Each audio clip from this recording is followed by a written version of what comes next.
جی السلام علیکم جی بسم اللہ الرحمن الرحیم۔ میرا نام آسیہ ممتاز، ادارہ اپنا گھر جہلم اولڈ ایج ہاؤس۔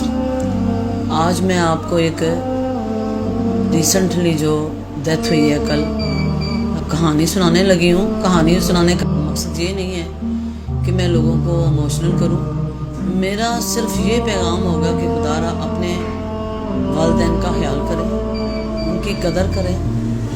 یہ جب دنیا سے چلے جاتے ہیں نا تو نہ پیچھے کوئی دعائیں رہتی ہیں، نہ کوئی دھیان رکھنے والا رہتا ہے۔ یہی سمجھ لیں چاہے انسان بوڑھا بھی ہو جائے پھر بھی جو والدین ہوتے ہیں نا وہی سہارا ہوتے ہیں اولاد کا۔ تو بات اس طرح ہے کہ 2013 میں ہمارے پاس ایک عورت آئی تھی جس کا نام اماں رانا، یہ تلا گنگ فتح پور سے تھی۔ جو اس کا بیٹا چھوڑنے آیا تھا اس کا نام تھا رفاقت علی، اور میں نے اس کو پوچھا کہ آپ کے کتنے بیٹے ہیں؟ کہتی ہے میرے 2 بیٹے ہیں، ایک رفاقت علی ہے ایک لیاقت علی ہے۔ اور لیاقت علی جو ہے وہ باہر کے ملک میں ہوتا ہے، پتہ نہیں کدھر ہوتا ہے، اس کو کچھ نہیں تھا پتہ، بس یہ کہتے تھے دوسری کنٹری چند ہے۔ میں نے کہا ٹھیک ہے، ہم نے بس اس کو اپنے پاس رکھا ہے، ہفتہ 2 رہی ہے، اس کی حالت بڑی خراب ہو گئی۔ میں نے اس کے بیٹے کو فون کیا رفاقت علی کو کہ تمہاری ماں کی حالت ٹھیک نہیں ہے تو اس کو لے جاؤ، 2 دن اس کی خدمت کر لو۔ لیکن وہ آیا، لینے ضرور تھا، اس کو لے کر اس کو واپس بھی گیا اور 2 ویک بعد اس کو واپس لے آیا۔ آتے نا مجھے کہتی ہے کہ ماما جی ہوں میں نہ روندی نہ میں تنگ کر دی۔ میں نے کہا کہ کیا ایسا جادو ہو گیا؟ اس کا بیٹا بھی کہہ رہا ہے کہ اب یہ تنگ نہیں کرے گی، میرا وعدہ ہے۔ جب وہ رفاقت علی چلا گیا ہے یہاں سے تو مجھے کہتی ہے نہیں ماما اندر آ۔ میں اندر گئی ہوں، مجھے قمیض اتار کے بتایا اس نے، اتنے ڈنڈوں کے نشان آج تک وہ نہیں مجھے بھولتے، سر سے لے کر پاؤں تک اتنے بڑے نیل پڑے ہوئے تھے۔ کہتی ہے نہیں مائے میں نہ ہون جاندی، مینوں پتر بہت ماردا ہے۔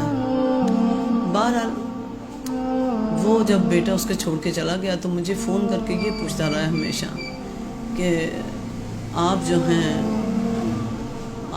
ہیں میری ماں کا بس جب یہ ڈیتھ ہوگی مجھے تب بتانا کہ یہ مر گئی ہے تو اس کو دفنا دینا۔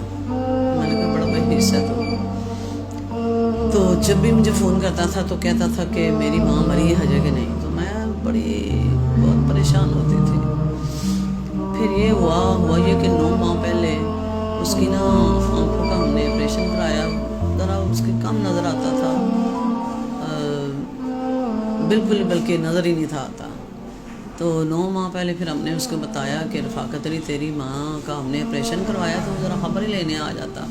خبر کیا لینے آیا، اس کو اندر بٹھایا تو اس کو آنکھوں میں انگلیاں مارنی شروع کر دی اس نے کہ تیرا آپریشن کیوں کرایا۔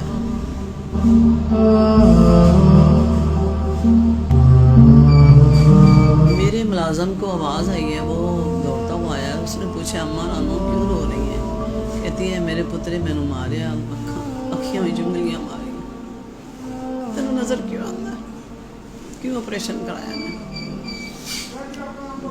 دیکھیں جو بیٹا مجھے پوچھتا تھا کہ میری ماں مری ہے کہ نہیں، ٹھیک 1 ماہ بعد مجھے لاہور سے فون آتا ہے کسی شخص کا، انہوں نے مجھے پوچھا کہ یہاں پہ ایک اماں رانو رہتی ہیں، اس کی والدہ کا نام رانو ہے، تو ہماری نا ان سے بات کرا دیں۔ میں نے کہا وہ اس قابل نہیں ہے کہ بات کریں کیونکہ اس کا ذہن ٹھیک نہیں ہے۔ تو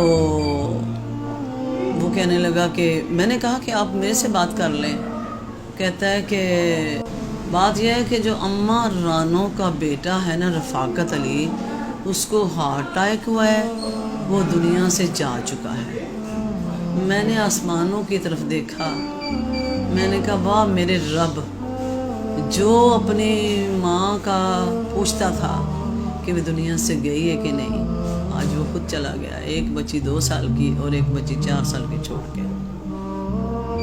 بڑا مجھے انتہائی دکھ لگا۔ پھر میں نے کوئی بندوبست کیا، میں نے لاہور والوں سے کہا کہ بیٹے کا منہ دیکھ لیں ہماری یہ خواہش ہے. انہوں نے کہا کہ فلاں بس پہ بٹھا دیں تو آپ اس کو تلہ گنگ بھیج دیں, وہ فتح پور ہی اتارے گی.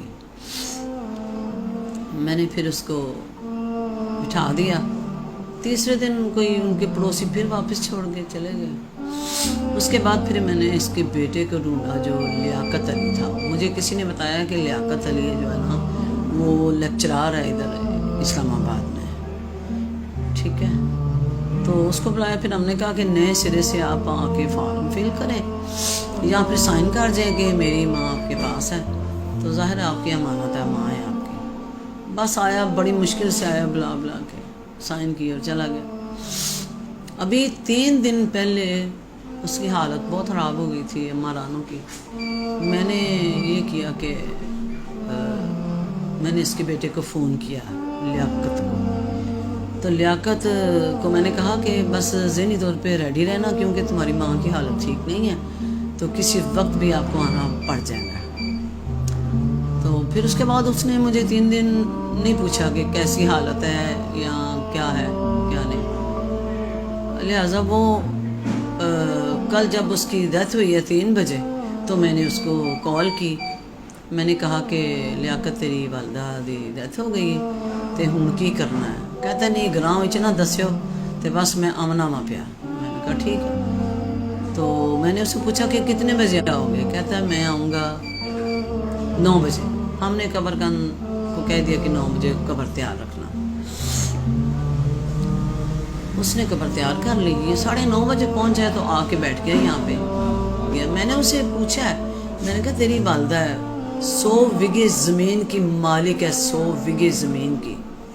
تو میں نے کہا کہ اگر آپ اس کی قبر دفن کا کرنا چاہتے ہیں نا تو کر سکتے ہیں. کہتا میڈم آپ مجھے پہلے بتاتے میں پیسے تو لے کے آتا. مجھے اتنا شاکڈ ہوا.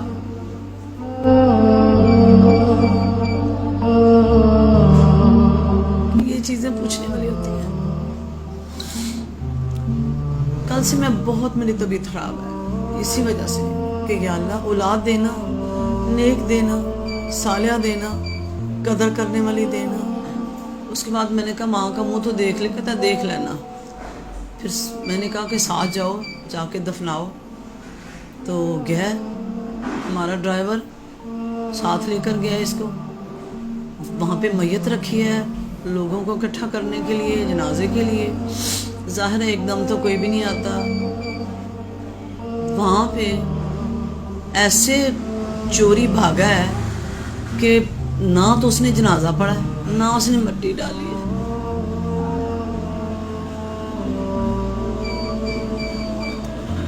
آپ لوگوں کو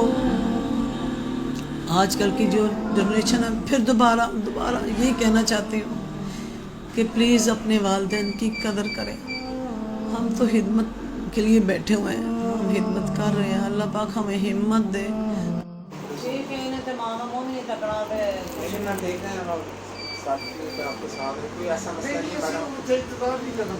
ہم نے اب دیکھا آپ سب کے سامنے ہم نے جو کیا 8 سال رائے للہ کیا, اللہ راستے کیا, اللہ ہمارا قبول کرے.